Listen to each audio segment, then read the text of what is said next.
Hello, everyone. Welcome to another edition of Pete's CD LP World. Today, I want to go over some of my favorite album covers. Just do a quick video about that. And going through my album collection, I just wanted to talk about how covers used to be really important in music. A lot of times, you'd probably buy an album based on the cover, or at least got you curious about a band when you saw the cover. As the CD age came, that sort of diminished, I think, so covers weren't as important. Although at the time CDs were released, they used to make those promotional album flats that were as big as albums, and a lot of those were popular to see around for a while in record stores, and they would even sell them or give them away sometimes. So covers have always been important, but I like covers that really represent the music. And that's what usually draws me to it. And another thing I noticed too about while I was going through some of these albums from some of these artists is that a lot of the bands that are very visual, a lot of times didn't have very good album covers, surprisingly. And that goes with my first artist I'm going to mention is Alice Cooper. This is a pretty cool cover called Raise Your Fist and Yell. This is one of his late 80s albums. I just think it was awesome that his face was on the hand. And actually, my favorite Alice Cooper cover is probably Dada, but that came out in '83. I used to have it on cassette, and I never got it on LP or CD. So out of the ones I have, this is my favorite. But he's an artist, if you look back at his albums, where he didn't really have a lot of great covers. His covers were kind of like abstract or even bizarre. He never had like a defining cover, really. Maybe Welcome to My Nightmare, I guess. But yeah, moving on. Judas Priest, Unleashed in the East. They've had several good covers, I think. Screaming for Vengeance, Defenders of the Faith. This album in particular, to me, I like a lot because it just shows what this album is about. It's pure heavy metal right here. And even so, even Judas Priest, before this album, did not really dress in the leather and studs. They looked more like hippies. So to me, this album is really the start of like heavy metal as we know it, as far as the look goes. You know, even if you look at Black Sabbath in the 70s, they wore, even Tony Iommi wore sometimes white leather. They all wore different stuff. It was never like the black leather and studs, even Black Sabbath, until Ronnie James Dio joined. And that was probably as a result of Priest. So to me, this is like the birth of heavy metal, this picture right here. Next one is Joe Satriani, Surfing with the Alien. And this is one where I saw this in the store, and being a Marvel Comics fan, I was like, what the hell is that? So eventually I had read about him in Guitar World magazine. So when you listen to this album, though, the colors in your mind sort of relate to this. That's why I like this cover a lot. But I always thought that was cool. Next one is by The Ventures. This is sort of like a surf rock instrumental band from the 60s. The biggest song is probably Walk Don't Run. And I like this because it's typical of a lot of 60s albums that, for some strange reason, always had like a hot woman on the cover. Even some of those background, easy listening albums always had like a beautiful woman on the cover. But I like this one because it's got the band on it too. Mm-hmm. Next one is by Yes. This is the Relayer album. I always thought this one was cool because it's actually got people on it, and not too many of their covers did.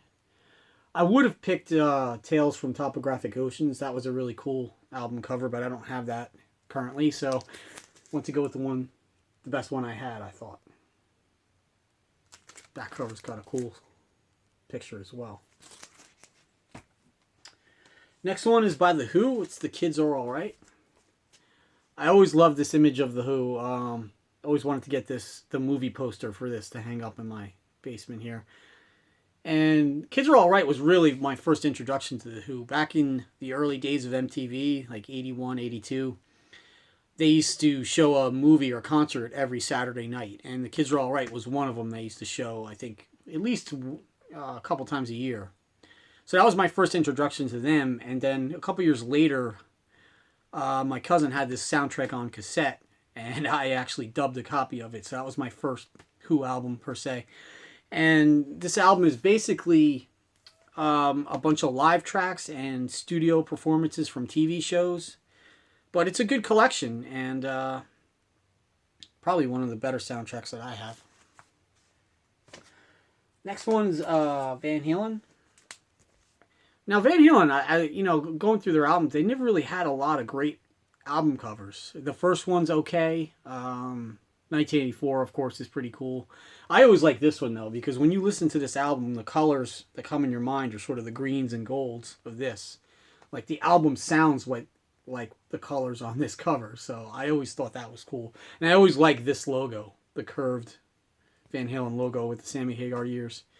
So that's why I like this one a lot. Next one is probably one of the most iconic album covers ever. Elvis, 50 million fans, can't be wrong. Probably one of his most famous album covers, and him also. Not a lot of defining album covers. If you look back at his discography, most of his album covers from the 50s and 60s were just a headshot of him next to the title of the album or movie soundtrack or whatever. But this one's always been a memorable album cover. And the funny thing about this is this is probably one of his more famous albums, but I guess it's a volume 2 of his greatest hits, and none of the songs are really that big of a hit. It's sort of like his secondary hits. Not one of these songs is one song that you would think of him. Yeah. Next one is Kiss, and of course Kiss, I could have picked a lot of album covers. I like this one a lot because when I was a kid I used to see this and I used to think it was some sort of like rare or weird Japanese release or something. The first 3 albums had actual pictures of the band, and then they went to sort of the illustrations. And this is Kiss when they're still at their dark and heavy point in their career. I was gonna pick Creatures of the Night, actually, as my favorite cover from them, because that album actually sort of represents their harder edge. But this album does as well. And I just like all the border and the symbol, which Eric Carr used a lot on his clothes when he joined the band. And this is another thing that's cool, is that they have this picture where it sort of has all of the makeup from all the 4 guys here combined into one. Next one's Iron Maiden. Another band where you could have picked any number of covers. I like this one a lot just because when this came out, this was sort of like the futuristic Eddie. And what's cool about this is if you have to look deep, but you could see all references to their previous albums in here. And then on the back. So they have the Ancient Mariner Seafood Restaurant. They have the Rainbow Bar and Grill from LA. Marquee Club. The Long Beach Arena sign. So they have all references to their past on this cover. And you could really find even... the Phantom Opera House. They have a movie theater showing Live After Death film there. So there's a lot of stuff on here that you could find. So I've always loved this cover. Just for that reason. Oh yeah, Acacia Avenue right there. Next one is by Heart. Again, another band that never had really great album covers, but I like this one a lot because it's sort of another one that sounds like the music on here. Sort of them in their Renaissance outfits. There's some harder stuff on here, but there's also a lot of acoustic stuff on here, and I like this look a lot. They were still young, and I think this best represents what they were about early on. I think the other covers at that time in the 70s were pretty horrible. And then when they came out with their self-titled album in 1985, that's when they have the big hair and glam look and all that. So out of the early years, I think this is definitely the best one. Next up, again, one of the more iconic album covers of all time. It's Deep Purple in Rock. They have a lot of cool album covers, actually, Deep Purple. Burn is another great album cover. It has all their heads as candles. But this one, you can't get much cooler than that, you know. Sort of the Mount Rushmore with all the members of Purple on there. I like this one, too. This is a UK pressing, so it's real shiny compared to the, say, US pressing or whatever. So, there. Next one is going to be by Blue Oyster Cult. This one's called On Your Feet or On Your Knees. This is their first live album.